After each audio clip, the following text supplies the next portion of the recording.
What's up mga idol, welcome back to YouTube channel. Ako pala si James TV. Puntahan natin ngayon si Alfred Vargas at saka si PM Vargas, no mga idol.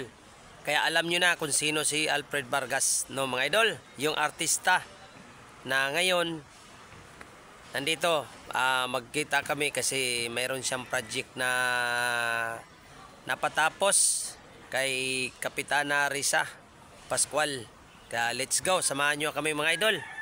Ganito kabait yung ating kapitan sa Barangay San Bartolome. Kaya samahan nyo ako idol para marinig nyo ang sinasabi ni Idol Alfred Vargas yan, at ni PM Vargas mga idol. Let's go. Congratulations po sa ating lahat. Dahil ngayong araw na ito, ito-turn over na po natin ang napakagandang project na ito na siyang tinuloy at tinapos ni Congressman PM Vargas. Okay. Naalala niyo po yung panahon na nung bata pa tayo, sabi ko tayo, total magkakaedad naman po tayo lahat dito.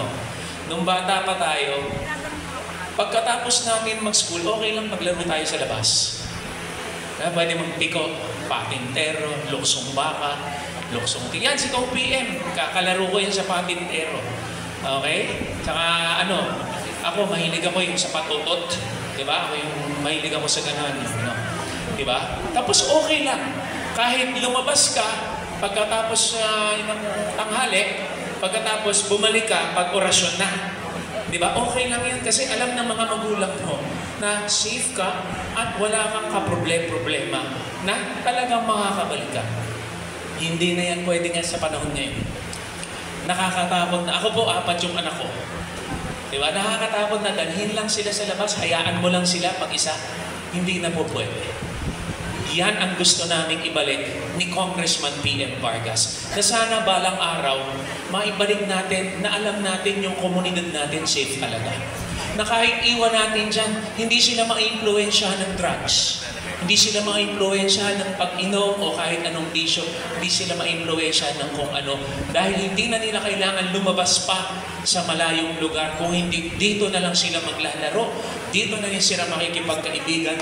Dito na madedevelop ang kanilang sportsmanship. Dito madedevelop ang kanilang social skills nang ligtas sila.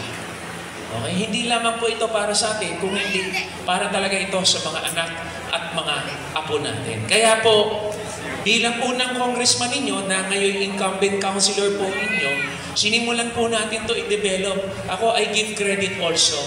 I give a lot of credit to Kap Dong Pascual nung panahon na yon and Kapitana Risa Pascual na kapitan natin ngayon.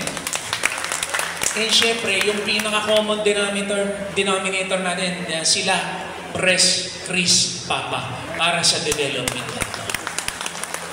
Okay?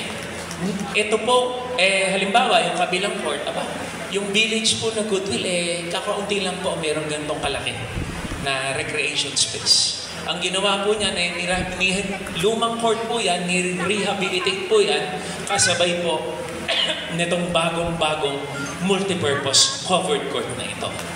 Kung tatanungin po ninyo, Attorney S.D. Vargas Hall, yan po ang mother namin. Attorney Susana Ching Dumlao Vargas. Opo, kasi siya po ang nag-encourage namin na pumasok sa public service. At we are trying to honor our mother sa pamamagitan po ng mga gantong klaseng magaganda at talaga namang pikalidad na proyekto. Kaya naman po, hindi ko na po patatagalin pa. Baka po mayroong mga nagtanong dito, bakit wala ka na sa Forever Young? Ito po kasi yung kwento niya. Nabasa ko po yung DNA test ni Rambo. At natuklasan ko sino yung totoo niyang tatay. Kaya kumaripas ako ng takbo, tumawag ako kay Rambo. Sabi ko, anak, ang tunay mong ama ay si na wala ng signal. Ayun, dahil nawala, hello. Ganun ako, hinabol ako ni Rigo, sabi sa akin ni Rigo, boom. Nabitawan ko yung cellphone. Akalain nyo, kailan ko nabitawan, nandun na sa side, kahit tsaka nagka-signal. Parang totoong buhay, no? Di ba ganun totoong buhay? Pagka may tawag ka, tapos importante sasabihin mo, tsaka choppy. Di ba? Pero ang totoo po, ano niya? kwento, tinawagan po ako ng GMA. Sabi sa akin ng GMA, Alfred, congratulations ha. Top rating na naman ang show natin, Forever Young. Pero kailangan malaman ng network na kung tutuloy ka ba sa pagtakbo o hindi. Kasi kung tutuloy ka sa pagtakbo, nako, hindi ka na naman pwede maisama kasi bawal na. Di ba? Susunod lang tayo sa batas. O, bibigyan ka namin ng ilang araw para pag-isipan mo yan, Alfred. Alam nyo, sabi ko kaagad, okay lang po. Thank you po dahil magandang show natin. Pero hindi ko na po kailangan pag-isipan. Hindi ko po i-give up ang paglilingkod ko sa mga nubalero. Kaya kahit ano pang kasikatan yan, priority natin makapaglingkod sa inyo. Kasi bakit? Ang sarap niyong kasama eh. Through the years, guys, ondoy pa lang magkasama na tayo. Hanggang sa naging pandemic, magkasama na tayo. Pati nitong huli, Karina, Entek, magkasama tayo. Pati rito sa Cohort Court na tayo, magkasama tayo. Kaya thank you very much sa inyo. Natuwa ako kasi may nagtanong sa akin pagkapasok ko kanina. Wala ka na sa Forever Young.